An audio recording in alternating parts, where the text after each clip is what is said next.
Nah, di episode kali ini kita akan belajar mengenai 5 aksi investor besar. Jadi kenapa ini penting? Karena kita itu berstatus sebagai price taker atau pengikut, seperti itu. Jadi goal kita adalah mengikuti investor besar.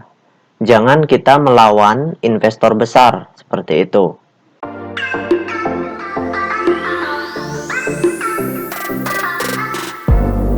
Jadi, kali ini kita akan belajar mengenai aksi investor besar supaya kita bisa untung besar dengan aksi mereka, seperti itu.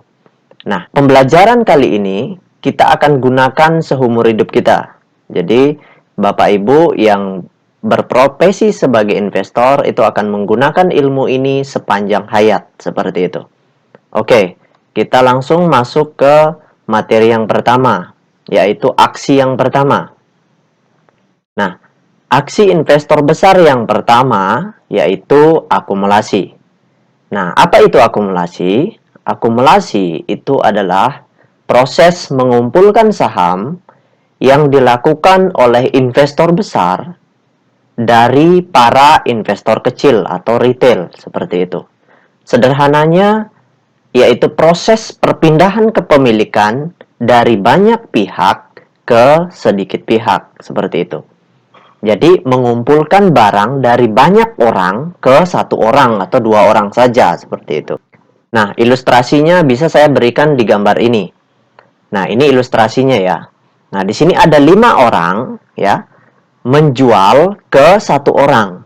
Jadi yang dimaksud akumulasi adalah mengumpulkan barang dari 5 orang atau 1.000 orang atau berapapun ya, yang jelas banyak orang ke satu orang atau ke dua orang atau ke tiga orang saja, seperti itu, ke sedikit pihak. Jadi MM ini, katakanlah dia MM namanya ya, dia mengumpulkan barang dari 5 orang yang bernama IR, seperti itu.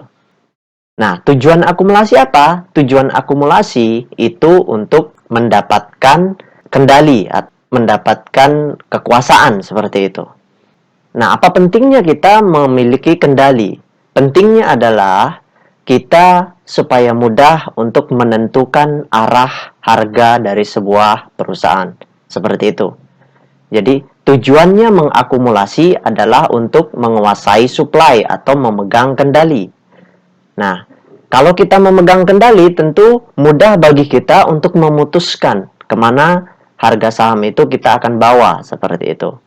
Nah, apa yang terjadi ketika sebuah saham itu diakumulasi? Nah, harganya bisa naik, sekali lagi harganya bisa naik, bisa turun, dan juga bisa tidak kemana-mana atau sideways, seperti itu. Jadi akumulasi bisa pada saat harga naik, bisa pada saat harga turun, dan bisa pada saat harga sideways. Ya, saya ulangi ya. Seperti itu. Jadi supaya dipahami. Nah, jadi tujuan akumulasi, kembali lagi saya ulangi, untuk menguasai supply. Nah, apa pentingnya menguasai supply untuk memegang kendali? Seperti itu. Oke, jadi itu yang dimaksud dengan akumulasi.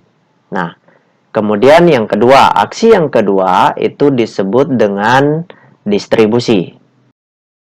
Jika Anda menyukai konten-konten kami mengundang Anda untuk mengklik tombol like dan subscribe agar Anda mendapatkan video terbaru kami setiap minggunya.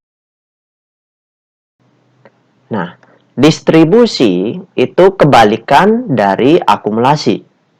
Di mana distribusi itu adalah proses menjual saham yang dilakukan oleh investor besar kepada para investor kecil.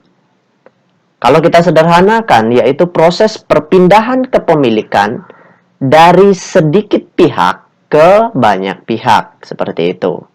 Nah, sekarang saya kasih ilustrasi lagi, seperti ini.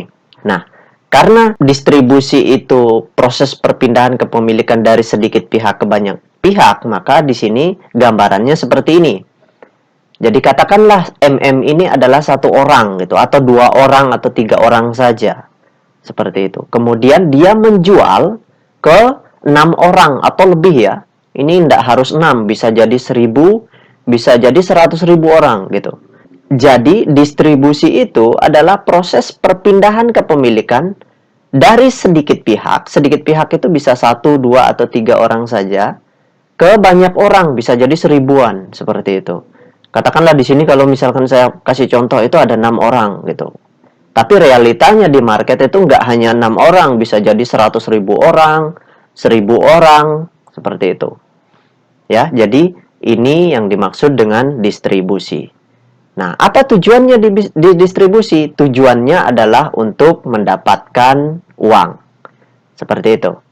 Jadi dari kita memiliki saham, ya, kemudian kita jual, otomatis kita mendapatkan uang dari si IR yang pertama. Jadi MM menyerahkan saham ke IR, kemudian IR menyerahkan uang ke MM, seperti itu. Jadi di sini ada perpindahan kepemilikan dari sedikit pihak ke banyak pihak. Seperti itu ya. Itu distribusi. Nah, kita lanjut ke aksi investor besar yang ketiga. Nah, aksi investor besar yang ketiga yaitu markup. Apa itu markup? Markup adalah kenaikan harga yang tidak disertai dengan pembelian atau akumulasi yang signifikan. Seperti itu. Jadi yang namanya markup itu sudah pasti harganya harus naik. Nggak mungkin markup itu harganya turun gitu ya. Itu salah ya, salah konsep kalau seperti itu. Yang namanya markup harus harga sahamnya naik, nggak bisa turun kayak gitu. Oke. Nah, jadi markup itu sekali lagi kenaikan harga yang tidak disertai. Jadi yang tidak disertai dengan pembelian yang besar seperti itu atau yang signifikan. Nah, katakanlah di grafik ini. Di grafik ini investor besarnya melakukan akumulasi. Akumulasi berarti mengumpulkan barang dari banyak pihak ke sedikit pihak. Seperti itu ya, yang tadi kita pelajari. Jadi di sini, di fase ini, investor besarnya akumulasi sebanyak 290.000 lot. Seperti itu. Nah, setelah mereka akumulasi, apa yang mereka lakukan terhadap harga sahamnya? Jadi tiga hal yang bisa terjadi. Bisa naik, bisa turun, dan bisa tetap diam. Flat ya, atau sideways. Nah, oke, kita lihat yang selanjutnya. Nah, ini grafik yang berikutnya. Di sini, umumnya setelah akumulasi, pasti mereka atau investor besarnya ingin menjual di harga atas kan? Nggak mungkin mereka beli rata-rata di harga, katakanlah di sini di harga 70-an ya. 76 lah, katakan rata-ratanya 76 atau 77. Terus mereka menjual lagi di harga 177, nggak mungkin. Itu bukan akumulasi. Tapi kepentingan mereka lain lagi kalau kasus-kasus seperti itu. Nah, itu biasanya terjadi di kasus-kasus perusahaan repo ya. Oke, tapi kita tidak bahas perusahaan repo hari ini. Nah, jadi di grafik ini, ya markup ya. Di sini mereka akumulasi 290.000 lot. Nah, apa yang mereka lakukan selanjutnya adalah markup. Untuk bisa menjual, supaya bisa dapat untung, mereka harus markup. Markup itu adalah kenaikan harga yang tidak disertai dengan pembelian yang signifikan. Nah, di sini kelihatan nih, mereka harganya naik tinggi. Caranya naikkan harga gimana? Caranya naikkan harga adalah memborong di kolom over. Nah, jadi untuk investor-investor pemula, jadi silahkan dipelajari baik-baik proses pembentukan harga ya, supaya bisa ngerti ini ilmunya hari ini. Nah, ketika harganya naik, caranya adalah borong di kolom over, tapi membelinya harus sedikit. Ya. Seperti itu. Jadi membelinya harus sedikit. Jadi contohnya di sini dia membeli pada saat akumulasi di harga sideways, membelinya 290.000 lot. Kemudian pas harganya naik, mereka hanya membeli 10.000 lot. Seperti itu. Jadi average mereka masih di harga 180-an. Jadi mereka bisa profit taking di harga 250 atau 245 di harga ini. Seperti itu. Nah, ini yang bahaya kalau misalkan kita tidak tahu investor besarnya jualan atau tidak. Seperti itu. Karena kalau misalkan kita trading atau kita investasi lihat candlestick saja seperti ini, kan tidak ada datanya berapa jumlah lot yang dibeli, jumlah lot yang dijual, seperti itu. Jadi kalau analisa teknikal itu kelemahannya di sini, kita hanya bisa lihat candlestick, batang-batang candlestick seperti ini tanpa kita tahu apa yang dilakukan oleh investor besarnya. Itulah sebabnya pentingnya kita melihat data broker summary. Karena di data broker summary kita bisa tahu mereka jualan berapa, mereka beli berapa, siapa yang jualan, dan siapa yang beli, seperti itu. Kita bisa tahu seperti itu. Jadi itu tujuannya markup ya. Mereka ingin menjual di harga atas. Setelah membeli di bawah, mereka jual di atas supaya dapat untung, kan begitu tujuannya. Nah, namun ada beberapa kasus lagi yang sering terjadi seperti ini. Nah, jadi investor besarnya beli di bawah di fase sideways ini sebanyak 290.000 lot. Namun, ketika harganya mereka borong di kolom offer supaya yang jual itu dibeli semua barangnya, sahamnya dibeli, digelontorkan dana besar. Setelah itu harga sahamnya naik. Nah, tapi ketika kenaikan ini, pembelian mereka justru lebih besar. Di sini mereka membeli 700.000 lot. Nah, ini tidak memenuhi syarat markup. Jadi, seperti itu. Nah, kalau saya ketemu perusahaan-perusahaan seperti ini, justru lebih bagus. Karena kalau mereka beli di harga atas ini, tentu mereka akan menjual di harga yang lebih atas lagi. Supaya mereka dapat untung.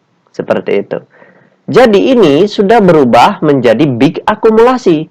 Yang tadinya akumulasinya 290.000 lot, kemudian mereka membeli lagi, memborong, sehingga harganya naik, itu membelinya 700.000 lot. Gitu. Jadi kepentingan mereka akan sangat besar di perusahaan ini. Jadi ini harga sahamnya akan terus naik lagi. Nah, perusahaan-perusahaan yang seperti ini yang bagus. Cuman kalau kita trading sekali lagi, kita nggak bisa lihat hanya candlestick seperti ini, naik turun, merah hijau, merah hijau. Nggak bisa kita lihat candlestick aja seperti itu. Kita harus lihat data broker summary.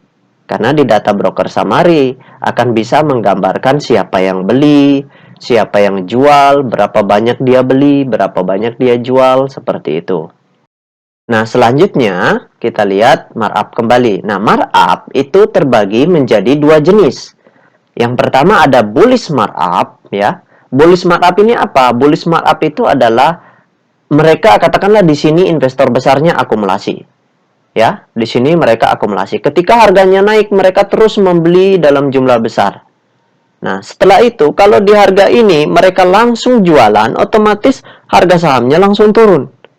Kalau harga sahamnya langsung turun, mereka bisa jadi tidak untung, seperti itu. Sudah bayar pajak besar, mereka tidak untung. Nah, maka penting bagi mereka ketika mereka akumulasi, di fase harganya naik pelan-pelan seperti ini, nah, selanjutnya mereka lakukan markup, ya. Markupnya membelinya sedikit, tapi harganya naik tinggi gitu, sampai arah, auto reject atas. Nah, setelah arah, mereka baru jualan pelan-pelan, seperti itu. Nah, kalau ini mereka akan untung. Kalau mereka langsung jualan di sini, akan guyur ke bawah, guyur kiri, seperti itu, mereka bisa jadi tidak untung. Karena mereka membeli pada saat harganya naik atau harganya bullish, seperti itu. Ya, ini yang disebut dengan bullish markup. Nah, yang kedua, itu bearish markup. Bearish markup itu kebalikan dari bullish markup. Bearish markup yaitu kenaikan harga saham yang disertai pada fase penurunan harga.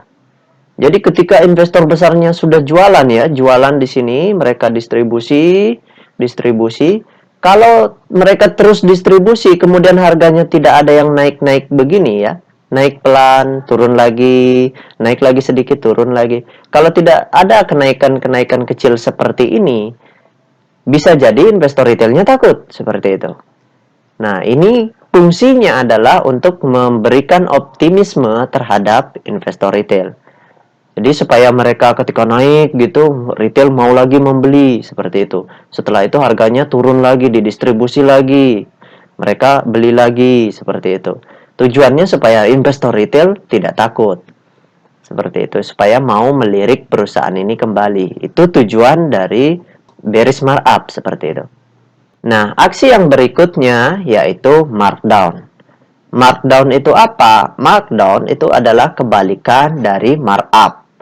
Markdown itu adalah proses penurunan harga yang tidak disertai dengan penjualan atau distribusi yang signifikan. Yang namanya markdown itu harga sahamnya sudah pasti turun. Nggak mungkin markdown harganya naik gitu. Bukan markdown namanya ya. Nah, contohnya seperti ini. Nah, katakanlah di fase sideways ini, investor besarnya distribusi. Setelah di markup, begitu naik tinggi, mereka distribusi pelan-pelan. Jadi di sini investor besarnya distribusi atau menjual saham itu sebanyak 200.000 lot gitu. Nah, setelah mereka distribusi kenyang, apa yang mereka lakukan? Yaitu markdown. Markdown itu seperti ini. Nah, di sini tadi kan di fase sideways ini mereka sudah distribusi, sudah kenyang jualan, ya. Seperti itu, setelah itu harga sahamnya turun banyak. Jadi di fase ini, ya, mereka menjual, tentu menjualnya nggak boleh banyak, sedikit. Supaya mereka tidak banyak kehilangan kendali seperti itu. Karena nanti mereka akan ngumpulin lagi di harga bawah seperti itu. Jadi investor besar itu punya barangnya tidak sedikit ya. Semakin besar kepemilikan investor besarnya, maka perusahaan itu semakin bagus. Seperti yang saya katakan tadi ya, sebelum-sebelumnya di banyak video saya mengatakan kalau investor besarnya kepemilikannya sangat besar, maka perusahaan itu layak untuk diinvestasikan. Karena kalau supply-nya berada di mereka semua, harga mereka semua yang memiliki barangnya, maka mudah sekali bagi mereka untuk memborong kanan seperti itu. Mereka tidak takut dihajar sama investor retail atau dikarungin lah, atau bahasa yang lebih sehatnya apa ya, di profit taking oleh retail seperti itulah bahasa yang lebih kerennya.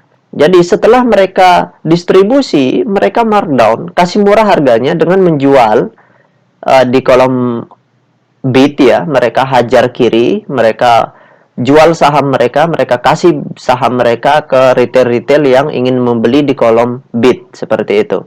Supaya harganya turun. Nah, setelah harganya turun, mereka akan ngumpulin lagi seperti itu. Jadi investor besar itu seperti itu kejadiannya ya. Jadi mereka setelah beli banyak gitu, tentu mereka harus punya banyak barang dulu supaya bisa akumulasi kemudian bisa markup. Karena investor besar nggak mau markup kalau misalkan kepemilikan mereka cuma 5%. Waduh, gawat, dihajar mereka. Seperti itu. Jadi investor besar untuk mengambil alih atau memegang kendali terhadap sebuah perusahaan minimal itu memiliki 75% kepemilikan. Seperti itu. Karena kalau misalkan kepemilikan retail 40, kemudian investor besarnya markup tinggi, waduh dikarungin sama retail yang jumlahnya 40 itu. Seperti itu, boncos juga ya mereka. Mereka harus mengikhlaskan uang mereka banyak diserap oleh retail, kemudian mereka mendapatkan saham yang jumlahnya di harga mahal dan banyak seperti itu. Itu strategi yang tidak pernah dilakukan oleh investor besar seperti itu. Jadi investor besar itu pintar. Jadi, tapi sepintar-pintarnya investor besar, kita juga harus pintar. Jadi mereka mudah untuk mengatur psikologi kita, kita juga harus bisa mengatur psikologi mereka seperti itu. Nah, kejadian lain juga sering terjadi, ya. Kejadian seperti ini sering terjadi. Ketika mereka distribusi 200.000 lot, ya, terus harganya turun. Ketika fase penurunan ini, mereka malahan menjual 600.000 lot. Nah, inilah berubah menjadi big distribusi. Nah, ini tidak memenuhi syarat sebagai markdown. Ini bukan markdown namanya, karena mereka jualan banyak, seperti itu. Jadi ini lebih mengarah ke exit strategi, atau mereka memang betul-betul menemukan sesuatu di perusahaan itu sehingga mereka takut, jadi mereka jualan banyak seperti itu. Nah, ini perusahaan-perusahaan yang harga sahamnya begini, ini bahaya. Kalau misalkan distribusinya tiba-tiba besar seperti itu bahaya sekali. Jadi kita harus kembali lagi, kita nggak bisa hanya lihat candlestick saja, kita harus lihat data broker summary. Nah, di samping itu kita harus cek data peta kepemilikan juga supaya investor besarnya ketika mereka distribusi jualnya berapa, kita bisa tahu seperti itu. Mereka akumulasi atau membeli kemudian markup berapa mereka membeli seperti itu. supaya jangan kita dikarungin terus seperti itu. Jadi ini disebut dengan distribusi. Ini kalau kasus seperti ini bahaya sekali ya. Kalau tadi ketika naiknya malahan membeli banyak, nah itu bagus ya. Waktu di markup tadi seperti itu. Oke, kita lanjut. Nah, markdown juga ada dua jenis. Ada bearish markdown. Bearish markdown itu ketika harganya turun ya. Ketika harganya turun gitu, mereka sudah distribusi, kemudian dibantinglah pada saat harga turun itu. Jadi ini sudah turun seperti itu, kemudian sudah panik, retailnya panik, malah dikasih turun lagi lebih dalam. Nah, ini yang disebut dengan bearish markdown. Nah, kemudian nanti di bawah mereka kumpulin lagi di sini seperti itu. Itu strategi mereka. Nah, kemudian yang kedua ada bullish markdown. Bullish markdown juga ini biasanya terjadi di perusahaan-perusahaan yang lagi harga sahamnya naik. Nah, ketika naik harganya di sini ya, di sini mereka akumulasi. Kalau mereka sudah punya banyak barang, mereka tentunya tidak perlu akumulasi. Jadi, ada saham-saham atau perusahaan-perusahaan yang sudah dimiliki oleh investor besarnya 90%, itu mereka tidak perlu lagi akumulasi. Mereka tinggal markup saja gitu, karena supply-nya ada di mereka semua. Akumulasi tujuannya adalah untuk menguasai supply seperti itu, untuk mendapatkan supply yang banyak seperti itu. Nah, ini ketika harganya di markup, harganya naik, setelah itu turun, harga sahamnya di markdown. Ya, di markdown pada saat harga sahamnya lagi uptrend gitu. Nah, banyak orang yang berpikir ketika penurunan seperti ini atau markdown seperti ini, aksinya adalah dianggap mengusir retail. Belum tentu. Karena investor retail ada yang suka beli pada saat harga naik dan ada juga yang suka beli pada saat harga turun. Mungkin di sini bisa 50 retail keluar menjual. Jangan salah. Di harga bawah sini bisa jadi 50 retail yang lain membeli juga. Seperti itu. Jadi, bullish markdown itu tujuannya lebih ke arah mengamankan modal, bukan untuk mengusir retail. Seperti itu. Kalau saya pribadi berpandangan seperti itu. Karena kalau untuk mengusir retail, jangan salah, retail bisa masuk di sini. Ya, seperti itu. Jadi, inilah yang disebut dengan bullish markdown. Jadi, ketika harganya naik, gitu, diturunkan sejenak, gitu, untuk mengamankan modal, mereka borong lagi kanan, turunkan sejenak untuk mengamankan modal mereka. Mereka borong lagi kanan. Nah, ini disebut fase bullish. Ya, seperti itu. Jadi, pada saat bullish pun perlu ada penurunan-penurunan harga seperti ini. Nah, aksi yang berikutnya, yang kelima adalah do nothing. Nah, do nothing itu adalah cara yang paling efektif untuk mengusir investor retail. Apa pentingnya do nothing ini atau tidak ngapa-ngapain ini? Penting banget. Ya, penting banget. Kenapa? Karena investor retail ketika harganya naik, ya, ketika misalkan di sini harganya naik, mereka perhatian. Mereka membeli. Setelah itu, investor besarnya diam. Diam, dibiarin, diam begitu. Kalau diam do nothing pada saat harganya sideways, itu nggak masalah. Yang jelek itu ketika do nothing, setelah akumulasi, mereka diam. Mereka diam, mereka tidak membeli maupun tidak menjual. Atau mereka membeli 1000 lot, kemudian mereka sorenya mereka jual 1000 lot lagi. Supaya harganya tidak kemana-mana. Seperti itu. Jadi tapi ada juga yang do nothing harganya turun. Nanti setelah itu baru mereka markup lagi. Seperti itu. Jadi do nothing ini merupakan senjata yang paling kuat yang dimiliki oleh investor besar. Karena umumnya investor retail tidak tahan sabar, seperti itu.